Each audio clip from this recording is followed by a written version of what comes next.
Assalamualaikum warahmatullahi wabarakatuh. Bagaimana kabar teman-teman semua? Hari ini kita akan belajar bahasa Indonesia bab 3, hal yang baik bagi tubuh, tentang teks prosedur, bersama saya Sri Intan Hamzah SPD. Pengertian teks prosedur.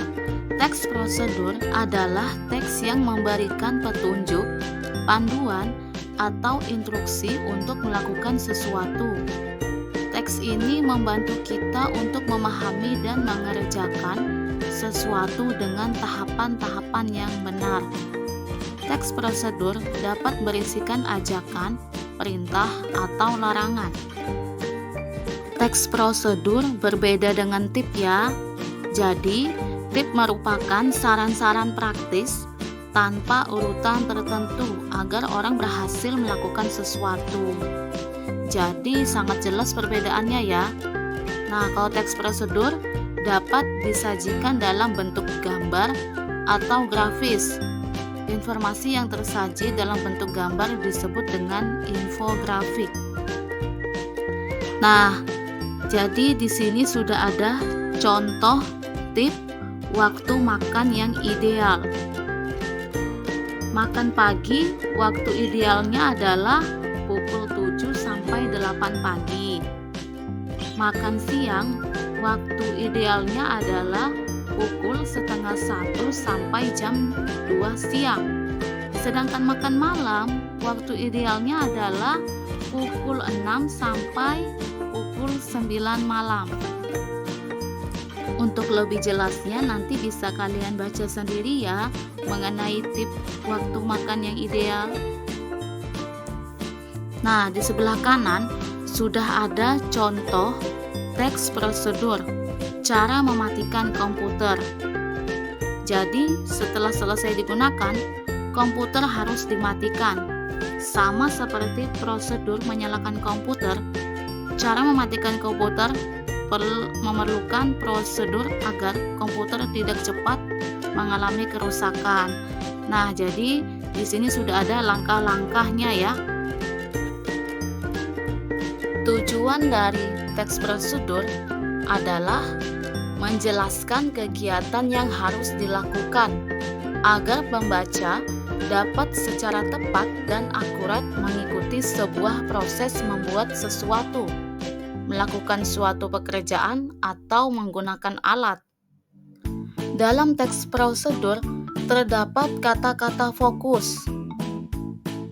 Contoh kata fokus di sini adalah kata transisi.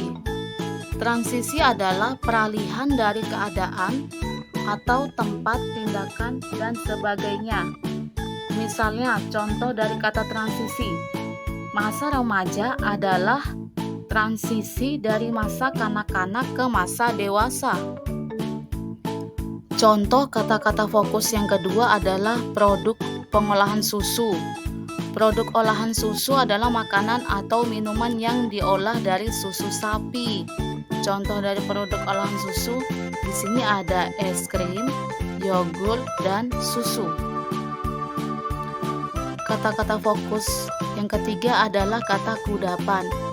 Kudapan adalah makanan yang dimakan di luar waktu makan. Contoh dari kudapan adalah snack. Dan yang terakhir kata-kata fokus.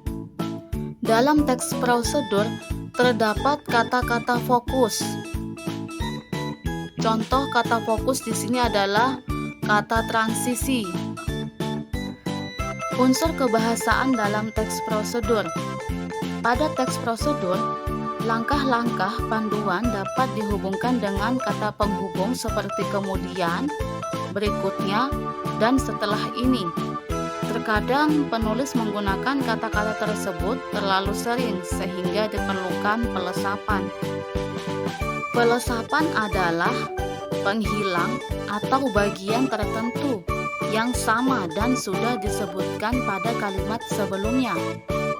Umumnya, pelesapan ini terjadi pada kalimat majemuk rapatan, yaitu gabungan beberapa kalimat tunggal yang memiliki subjek atau predikat atau objek yang sama.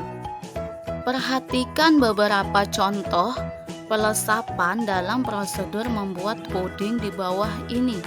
1. Masukkan sebungkus agar-agar, jeli, dan susu cair sebanyak 500 ml.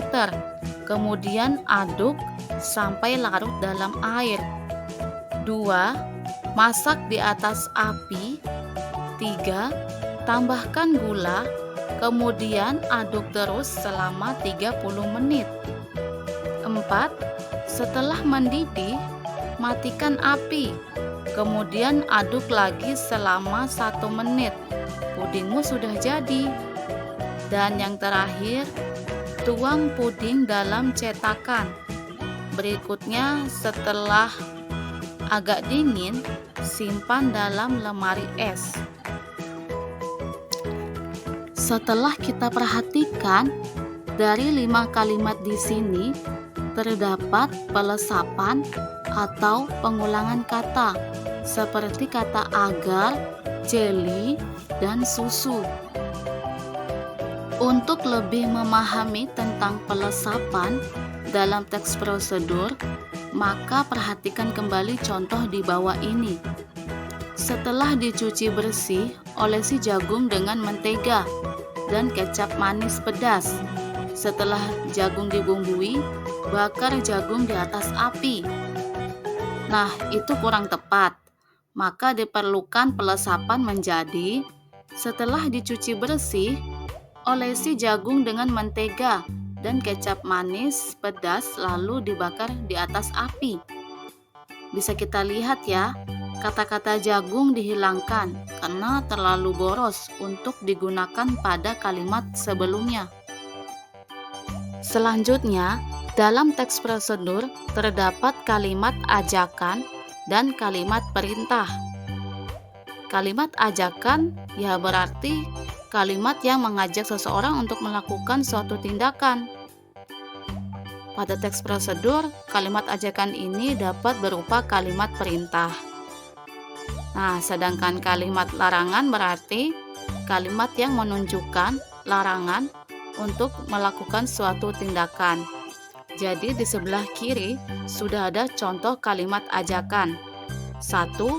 Makanlah makanan utama sebanyak 3 kali sehari. 2. Duduklah dengan tegak di kursi. Di sebelah kanan sudah ada contoh kalimat larangan. Hindari makanan cepat. Mengenali kalimat inversi dalam teks prosedur. Kalimat ajakan atau perintah ditandai dengan 1.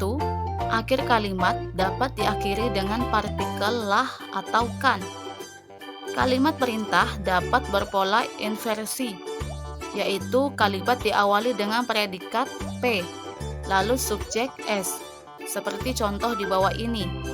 Peganglah pinggiran kursi. Peganglah merupakan predikat, sedangkan pinggiran kursi adalah subjek. Ambillah 2 buku pelajaran. Perhatikan makanan kalian. Struktur teks prosedur. Di dalam teks prosedur memiliki struktur.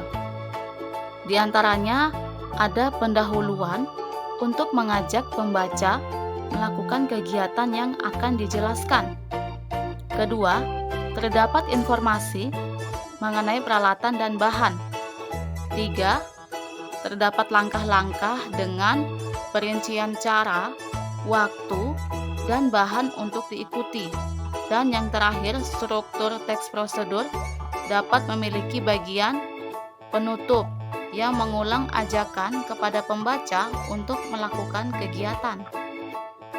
Mengenali adverbia dalam teks prosedur.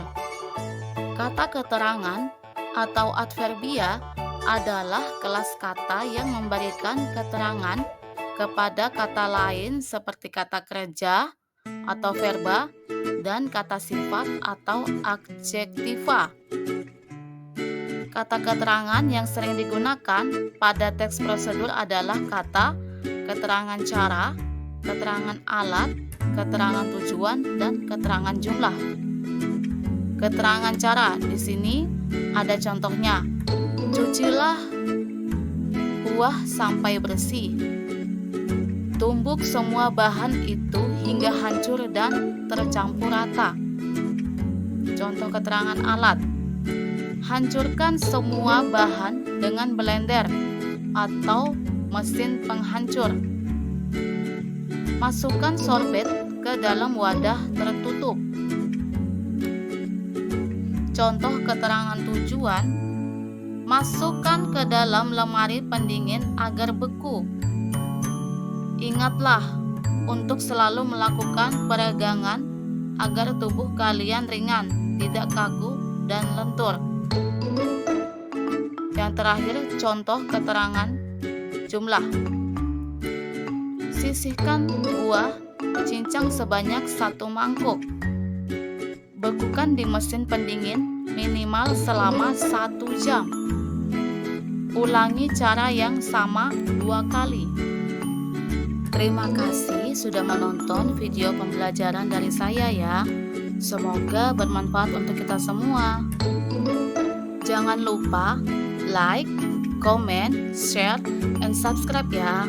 Oh iya, jangan lupa bunyikan loncengnya.